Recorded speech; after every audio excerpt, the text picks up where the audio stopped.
সম্মানিত সুধীমণ্ডলী, এ পর্যায়ে মূল্যবান আলোচনা নিয়ে আসছেন বেক্সিমকো গ্রুপের স্বনামধন্য ভাইস চেয়ারম্যান, মাননীয় প্রধানমন্ত্রী, বেসরকারি খাত উন্নয়ন বিষয়ক উপদেষ্টা, আজকের ইসলামী মহাসম্মেলনের প্রধান অতিথি জনাব সালমান এফ রহমান।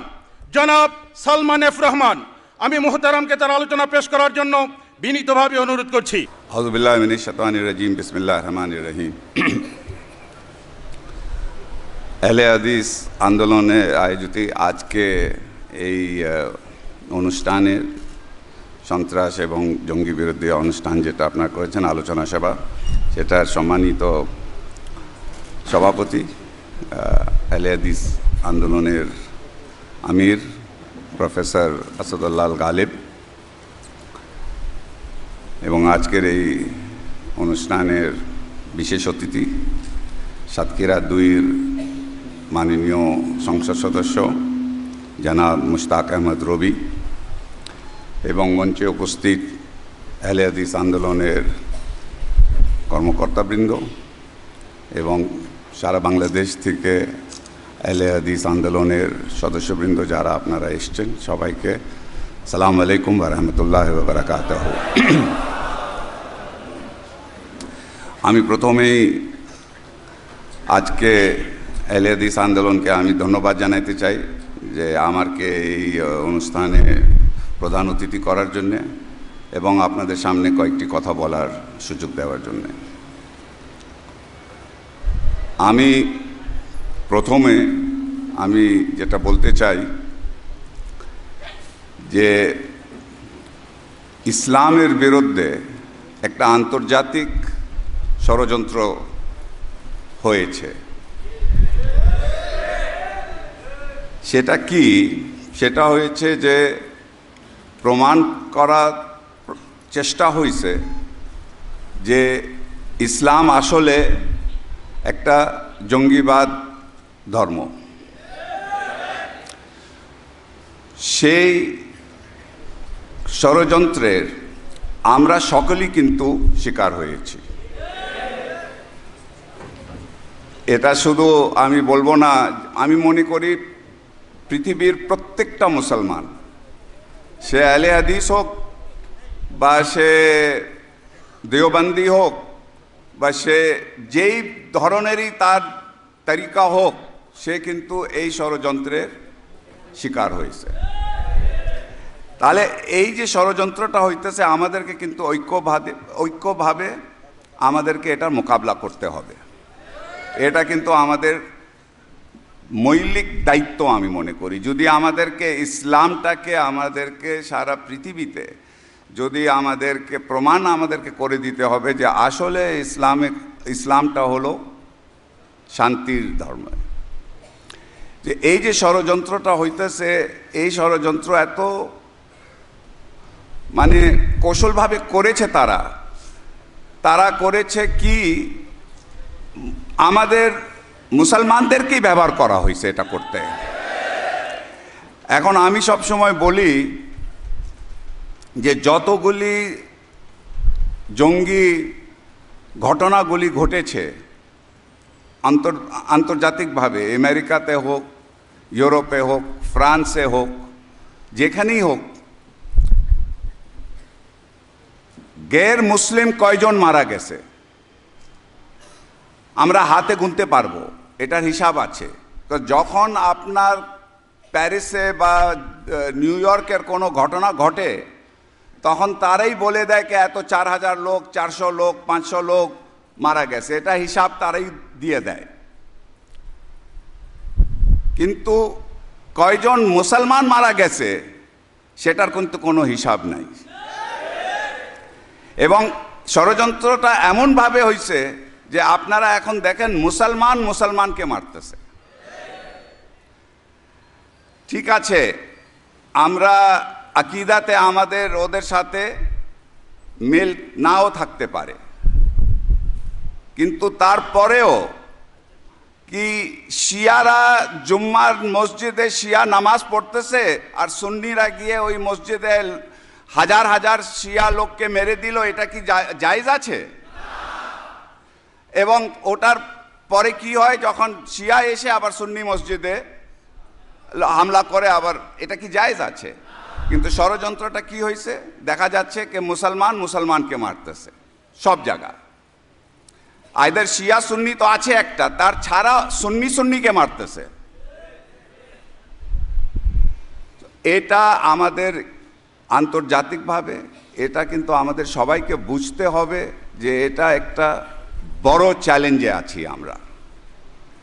এটাকে আমাদেরকে খুব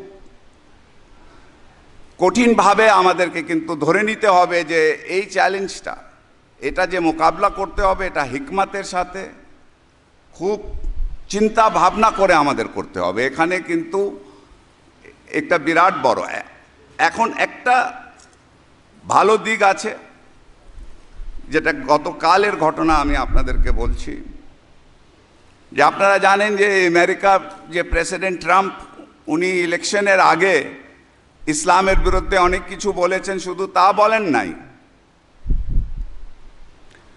উনি বলেছেন যে মুসলমানদেরকে আমেরিকা যাওয়াটা বন্ধ করে দিবেন। গতকাল সেই ট্রাম্পেই রিয়াদে সৌদি আরেবিয়াতে গিয়ে 50 জন ইসলামিক প্রধানমন্ত্রী, বাদশাহ, সব প্রেসিডেন্ট, সবাই সামনে কিন্তু আপনারা শুনেছেন কি সে কি কথাগুলি বলেছে। কেন বলেছে? সে এমনি এমনি বলে নাই। সেও কিন্তু রিয়েলাইজ করেছে যে যদি আসলে জঙ্গিবাদীটাকে, এই যে একটা ষড়যন্ত্র হয়েছে, ষড়যন্ত্র যেই এটা তৈরি করে থাকে, সেই ষড়যন্ত্রটার যে ফলটা, ওটা এখন তাদের নিয়ন্ত্রণের বাইরে চলে গেছে। তো এখন তারা বুঝতেছে যে এটাকে আবার যদি নিয়ন্ত্রণে আনতে হয়, তাহলে মুসলমানদের সহযোগিতা ছাড়া এটা সম্ভব নয়। এবং কোথায় গেছে তারা? আমি যে একটা কথা, আমি ওটাতে আমি ফেরত আসবো, আমি আরেকটা কথা বলতে চাই। আমি কিন্তু প্রফেসর গালিবের সাথে আমার পরিচয় হয় জেলখানায়। আমি একদিন আমি ছিলাম কাশিমপুর জেলে। হঠাৎ রাত্রে আমাকে এসে বলা হইল যে আপনাকে ট্রান্সফার করে দেওয়া হয়েছে, আপনার জিনিসপত্র নেন। তো আমি বললাম কোথায় যাচ্ছি? বললো কেন আমরা বলতে পারবো না। তারা তখন বলতো না, লুকায় রাখতো কোথায় যাচ্ছে।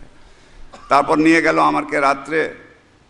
যখন আমি পৌঁছালাম, আমি বললাম এটা আমরা কোথায় আনছি? এখন তো বলতে পারো আমি কোথায় এসেছি। তো বলছে কি এটা বগুড়া জেলে এসছেন।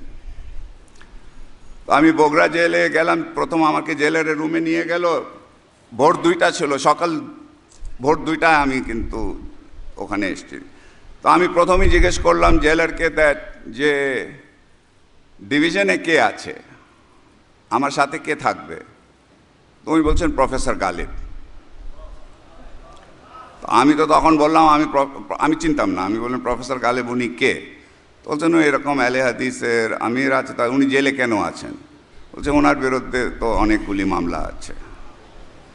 তখন গেলাম আমি রাত্রে 2টায়, আমি গিয়ে ঘুমাই গেলাম। সকালে ফজর নামাজের সময় প্রথম ওনার সাথে আমার পরিচয় হলো। এবং আমি কিন্তু ইসলামিক স্কলারও না, ইসলামের সম্বন্ধে আমার অত জ্ঞানও নাই, যা সাধারণ একটা হয় আমাদের সাধারণ জ্ঞান ছিল। কিন্তু আমার কাছে একটা জিনিস নিয়ে আমার কিন্তু খুব কনফিউশন থাকতো যে আমরা এই যে আমাদের এতগুলি আমরা মাযহাবগুলি এত আছে, তারপর শিয়া, তারপর সুন্নি, কেন আমরা সবাই এক হইতে পারি না? কেন আমরা এতগুলি, এটা কেন আছে? তো আমি কিন্তু সকালে ওনার সাথে পরিচয় হবার সাথে সাথেই আমার মনে হয় সে ফজর নামাজ পড়ার পরেই কিন্তু আমি ওনাকে এই প্রশ্নটা করেছি। আর উনি তখন আমাকে খুব সুন্দরভাবে আমাকে জিনিসগুলি বুঝাইছেন। এবং যে জিনিসটা উনি বুঝিয়েছেন আমাকে, আমি কিন্তু এখন সবাইকে একই কথা বলি যে ইসলামটা হইল সুন্নাহ, কোরআন আর আপনার সহিহ হাদিস, এর বাইরে। আর এটাকে যদি আমরা সকলে এটাকে যদি মেনে চলি, তাহলে কোনো সমস্যা নাই। আমার কথাটা হচ্ছে যে আমি কিন্তু, আমাকে অনেক লোকজন বলে যে আমি এখন নাকি আহলে হাদিস হয়ে গেছি, আমি সালাফি হয়ে গেছি, আমি ওয়াহাবি হয়ে গেছি। আমি তখন বলি যে ভাই, সালাফিটা কি জিনিস, ওয়াহাবিটা কি জিনিস, আর আহলে হাদিসটা কি জিনিস আমি জানি না, আমি বুঝিও না। যেহেতু আমি মনে করি আমি একটাই জিনিস বুঝি, কোরআন আর সহি হাদিস। আমি বলি আমি মুসলমান, আমি কোরআনটা ফলো করি আর আমি সহি হাদিসটা ফলো করি, আর আমার এটা এখন এখন এখন এখানে আপনার সমস্যা আছে। সমস্যাটা কোথায়? কোরআনটা নিয়ে তেমন সমস্যা নাই, কোরআনটা নিয়েও সমস্যা আছে কিন্তু তেমন নয়। সমস্যাটা চলে আসে আপনার হাদিসটা নিয়ে। এখন কোনটা সহি হাদিস কোনটা জয়ীফ হাদিস, এটা নিয়ে আপনার কিন্তু কে এটা ঠিক করবে? তারপর আপনার এই পর্যন্ত যদি আপনি থাকেন ঠিক আছে, তারপর যখন ফিকে সঙ্গে চলে আসেন তখন আপনার মাযহাবের ব্যাপারটা চলে আসে। সো এখানে যে জিনিসটা আমার মতে, আমার যে কথাটা হচ্ছে, আমি যে আমাদের বন্ধু বান্ধবদেরকে বলি যে তোমরা এই জিনিসটা, আমি ঝগড়া করব না তোমার সাথে এই হাদিসটা জয়ীফ না এই হাদিসটা সহি, আমি সেই ঝগড়াতে তোমার সাথে যাব না। আমি বলছি যে তুমি তোমার নিজের বুদ্ধি দিয়ে তুমি এটা পড়ো, এটা তুমি দেখো। তুমি যদি মনে করো এটা সহি আছে তাহলে সহি, তুমি যদি মনে করো এটা জয়ীফ তাহলে জয়ীফ। এটা আমি যে বলতেছি বা আমার ওপিনিয়নটা আমি তোমার উপরে গায়ের জোরে আমি কিন্তু ইম্পোজ করতে চাই না। এটা তোমার ব্যাপার, তুমি নিজে পড়াশোনা, তোমার কে আল্লাহ জ্ঞান দিয়েছে, তোমার কে আল্লাহ। আর এখন তো আপনার ইন্টারনেট আছে, ইন্টারনেটে গিয়ে আপনি সব কিছু করে তুমি নিজে এটা সিদ্ধান্ত নাও। এবং আমার কথা যেটা হচ্ছে যে এইগুলি নিয়ে আমাদেরকে হিকমতের সাথে কথা বলা দরকার। এটা নিয়ে আমাদেরকে যদি জোর করে আমরা যদি আমাদের ওপিনিয়ন কার উপরে জোর করে যদি ইম্পোজ করতে চাই তাহলে এটা কোনো সময় কাজে আসবে না। তো আমি অনেক বিদেশিদের সাথেও কথা বলি, সবাই তো তারা এসে আমাকে বলে যে হ্যাঁ আসলে কিন্তু এই যে পুরো যে জিনিসটা হচ্ছে এটা কিন্তু সালাফি আর ওয়াহাবিরা করতেছে, এবং এটার মোট হেডকোয়ার্টারটা হলো সৌদি আরেবিয়া। এটা সৌদি থেকে সালাফি আর ওয়াহাবি, ওরা সালাফি আর ওয়াহাবি আর এই সব জঙ্গিবাদীরা সালাফি ওয়াহাবি এরা এটা করতেছে। তো যে কথাটা আমি আপনাকে আগে বলতেছিলাম, তাহলে যদি তাই হইতো তো গতকাল ট্রাম্প সাহেব আপনার ওই সালাফি আর ওই ওয়াহাবির হেডকোয়ার্টারে ওনার গিয়ে উনি সবার সাথে কথা বলে, তাহলে ওখানে ওনাকে যেতে হইল কেন? সো এখন যে আমি যে কথাটা বলতে চাচ্ছি, কিন্তু বাস্তবটা কি, এখন আমি বাস্তব কথাটা আমি কিন্তু প্রফেসর আপনাদের আমির সম্মানিত প্রফেসর গালিবের সাথে আমি এই কথাটা অনেকবার বলেছি এবং আমি অনেক সময় এই কথাটা বলি যে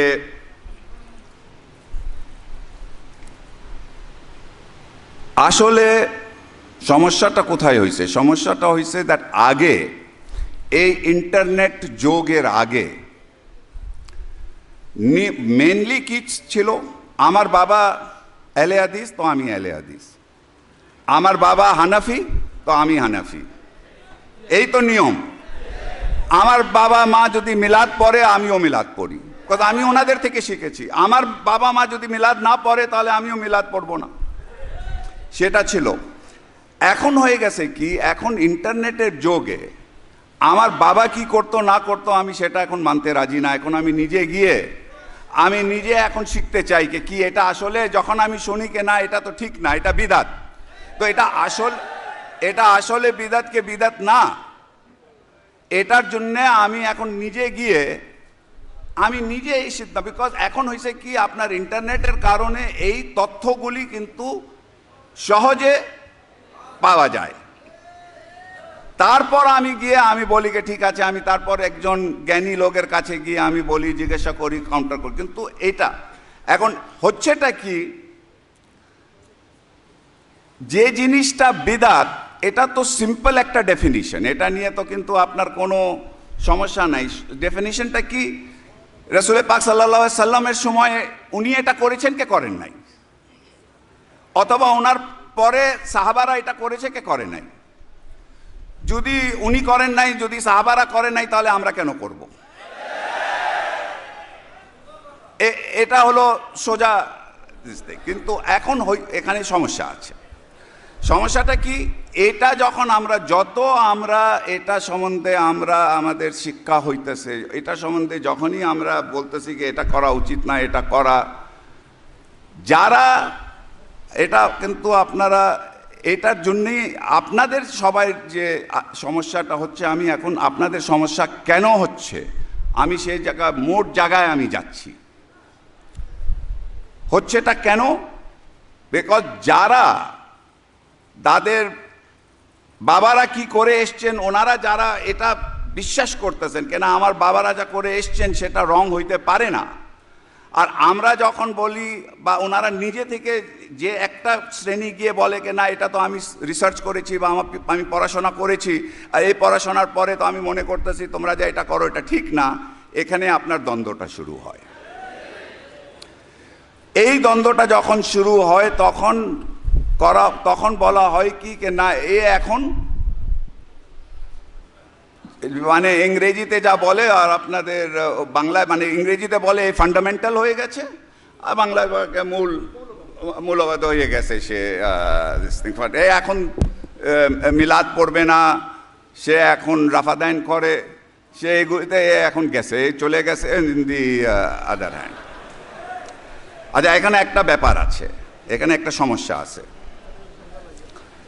আপনার যখন এখান থেকে আপনার ধরেন, তাহলে আমি কি বলছি? আমি বলছি আমি ছিলাম, আমি মিলাদ পড়তাম, সব কিছু করতাম, আমার বাবা কি আমাকে শিখাই দিয়েছে আমি সেটা করতাম। সেটার পরে আমি নিজে এখন কিছু রিসার্চ করে আমি এখন এসে গেলাম কি না আমি এগুলি করব না, এটাই সত্য, এটাই আমি এটাতে থাকব, এই পর্যন্ত ঠিক আছে। কিন্তু সমস্যাটা হচ্ছে কি এর পরে, এবং এটাই হলো আমি যেটা বলছিলাম আন্তর্জাতিক ষড়যন্ত্রর কথাটা। এরপরে আমি কি করি, আমি আবার কিন্তু আরো রিসার্চ করি, এবং ইন্টারনেটে আমি যখন যাই আমাকে ওখানে ভুল ব্যাখ্যা হচ্ছে কি, তখন আমাকে সূরা তওবা পড়ায় দেওয়া হয়। সূরা তওবাতে কি লেখছে? তুমি যেখানে অমুসলিম পাবা তাকে মেরে ফেলো। বাস্তব তো, এই কথাটা তো লেখা আছে। তো এখন এটাকে যদি মিসরিপ্রেজেন্ট করা হয়, কথাটা বুঝছেন? এখন আমার কথাটা হচ্ছে যে লোকটা বাবার কথা শুনে মিলাদ পড়তো, সেই লোকটা কিন্তু এই পর্যন্ত আসতেই পারতেছে না। সে তো মিলাদ পড়তো, সে তো কোরআন পড়তোই না, তো সে তো সূরা তওবাতে কি লেখছে না লেখছে সেটা তার মাথায় ঢোকে নাই, তো সে তো ওই পর্যায়ে আসতে পারে নাই। কিন্তু যে লোকটা ওই পর্যায় থেকে এই পর্যায়ে এসছে কিনা আমাকে এখন কোরআন আর সুন্নাহ ফলো করতে হবে, সেখানে আপনার যে ডেঞ্জারটা আছে যে সে আপনার আরেক স্টেপে চলে যেতে পারে, দ্যাট আমার জিহাদ করতে হবে, জিহাদ করা ফরজ। এই যে আপনার একদম আপনার যে এই যে প্রোপাগান্ডা করা হচ্ছে ইন্টারনেটে, এটাই হলো যে আমি বললাম এটা আন্তর্জাতিক যে আমাদের ইসলামের বিরুদ্ধে যে ষড়যন্ত্রটা হয়েছিল, ওখানে একটা ক্রিয়েট করা হয়েছে, একটা আপনার গ্রুপ ক্রিয়েট করা হয়েছে যে যারা এই কথাগুলি বলে। এখন হচ্ছেটা কি, এটা এফেক্ট করে কাকে বেশি? যে লোকটা আপনার মিলাদ পড়তো তাকে কিন্তু এই কথাটা এফেক্ট করবে না, সে তো এই পর্যায়ে আসেই নাই, সে তো তার ইসলামের ভিউ মানে ডিফারেন্ট ইসলামের ভিউ, তার ইসলামের ভিউ আর আমাদের ইসলামের ভিউ সেটা তো এক নয়। কিন্তু আপনারা যারা আমরা একটু এডুকেটেড হয়ে শিক্ষিত হয়ে যখন আমরা এই কথাগুলি আসি, তখন ডেঞ্জারটা আসে দ্যাট আমাদের শিফট করার, যেহেতু আমাদের এখানে ঠিক মতো তার জন্যেই আমাকে কি বলে, আমাকে সরকারের লোকজন বলে যতগুলি জঙ্গি আমরা ধরেছি ম্যাক্সিমাম বলে আমি আহলে হাদিস। তো বাস্তব তো যখন ধরে তারা বলে আমরা আহলে হাদিস, সে বুঝে বলে আহলে হাদিস, আবার না বুঝে বলে আহলে হাদিস, কিন্তু সে ওই পর্যায়ে যাওয়ার জন্যে কিন্তু এই রাস্তা এই পথে প্রথম তাকে আসতে হয়েছে। এটা হয়েছে আপনাদের সমস্যা। আজকে যে আপনারা সমস্যায় আছেন এটা আছে আপনাদের সমস্যা। এখন আমি চেষ্টা করতেছি এই কথাটা সরকারকে বুঝাইতে, কিন্তু আপনাদেরকে আরো বেশি করে, যেহেতু এটা আপনাদের সমস্যা, এটাতে ডাইরেক্ট আপনাদের ইফেক্ট হচ্ছে, আপনাদেরকে আরো বেশি করে, আপনাদের উপরে আরো বেশি দায়িত্বটা আছে এটা করার। এই যে অপপ্রচারটা আছে এটার বিরুদ্ধে কাজ করা।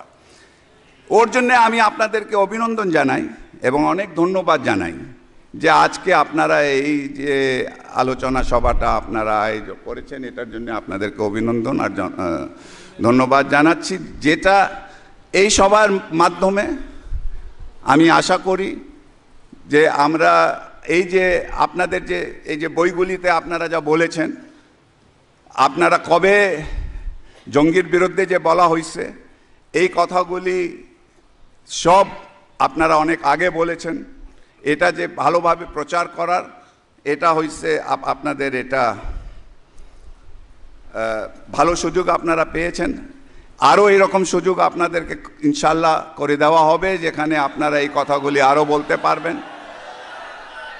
আপনাদের কয়েকটি দাবির সম্বন্ধে যে কথাটা আপনারা বলেছেন, আমি আপনাদেরকে কথা দিচ্ছি, মানে শিগগিরই সম্ভব হলে আজকের মধ্যে অথবা আগামীকালের মধ্যে যে অ্যাপসের আপনাদের বই সম্বন্ধে আছে সেই বইটাকে তুলে দেওয়া হচ্ছে।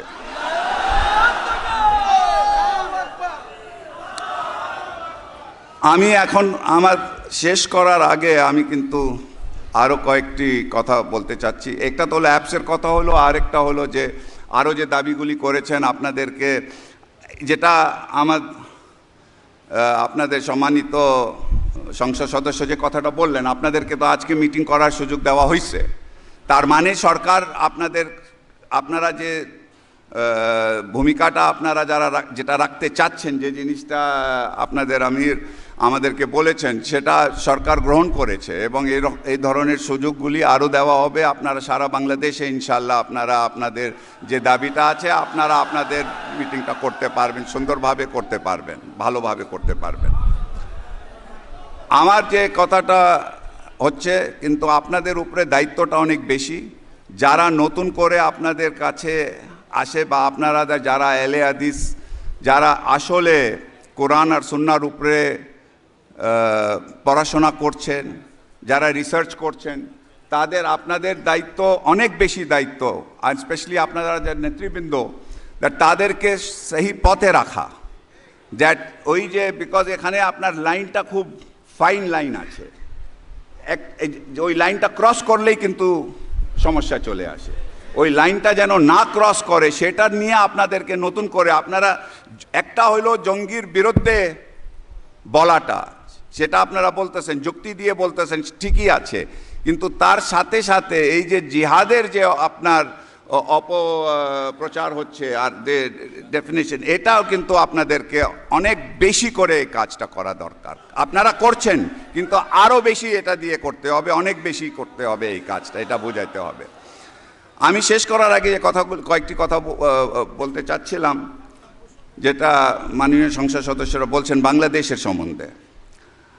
আপনারা জানেন আজকে এই বাংলাদেশটা, আমি আপনাকে বলি, আমি জেল থেকে যখন বের হয়েছি 2008 সালে, ওই 2008 সালে যদি আমাকে কেউ বলতো যে আগামী 9 বছরে 2017 সালে বাংলাদেশের অর্থনীতি এই লেভেলে থাকবে, আমি বলতাম অসম্ভব, এটা সম্ভবই নয়, আমি এটা বিশ্বাসই করতাম না।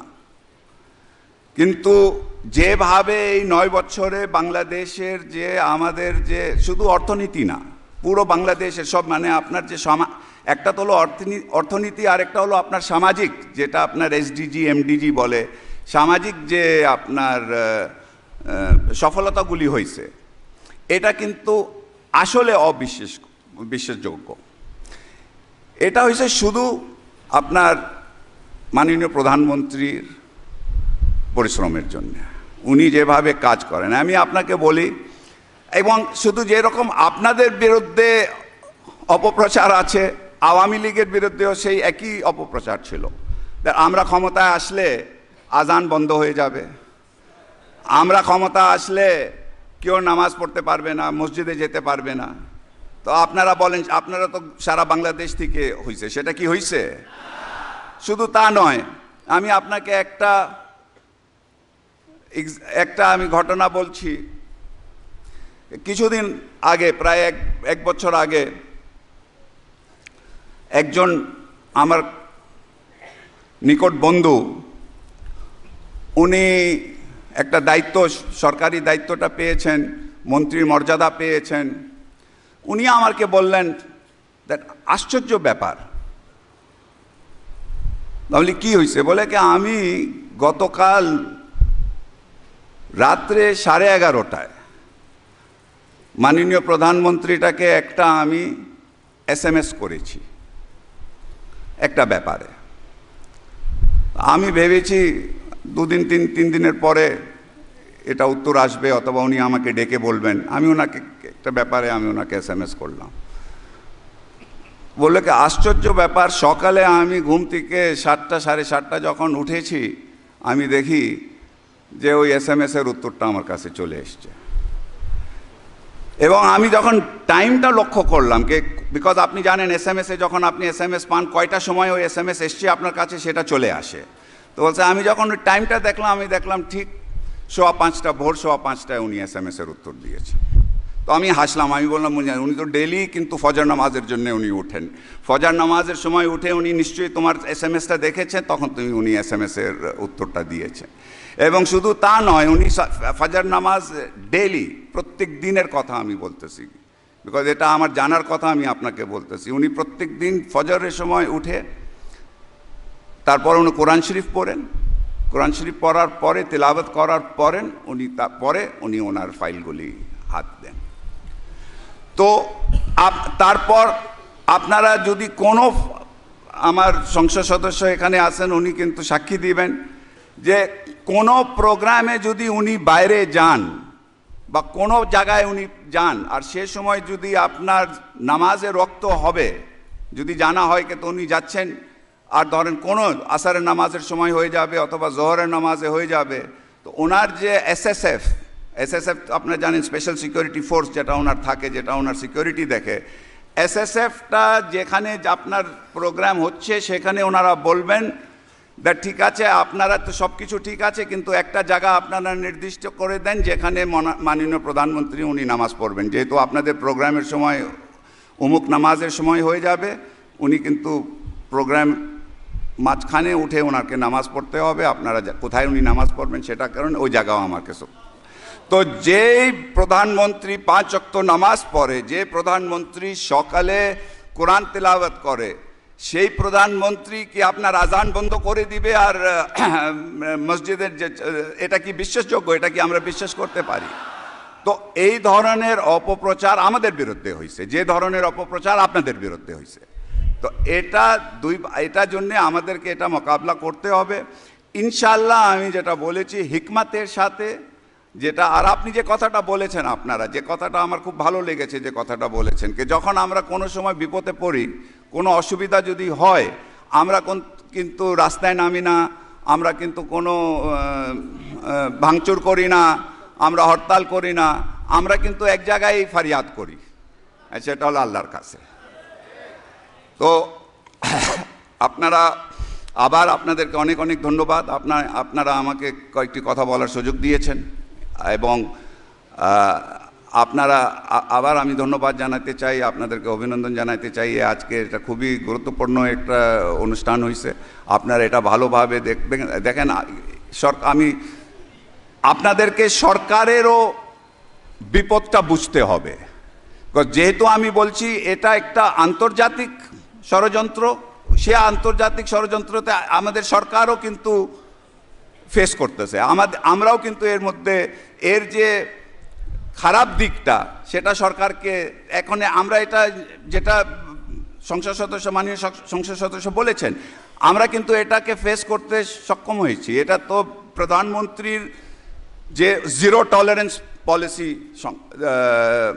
আপনার জঙ্গিবাদের উপরে অনেকগুলি ধরা যাচ্ছে, এবং যে আশ্চর্য যে দেখা যাচ্ছে, আপনারা যে দেখতেছেন যে জঙ্গিবাদীদেরকে ধরা হচ্ছে